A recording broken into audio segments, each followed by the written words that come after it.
once they are issued by the council.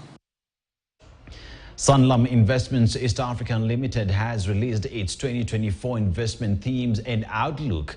The report notes that the Kenya shilling is projected to continue depreciating in 2024, although at a slower pace compared to the 2023 depreciation that saw the shilling lose 21% of its value. Our view is that GDP will be in the region of 5 to 6%. And that positive growth will generally be driven by agriculture, which we expect to do well, again, given the good rainfall that we've seen. However, the depreciation of the shilling is what will, which was in last year, is what will probably might hamper growth of the economy. But by and large, we expect positive growth driven by agriculture and the good rainfall surface. In Africa, there's been some improvement.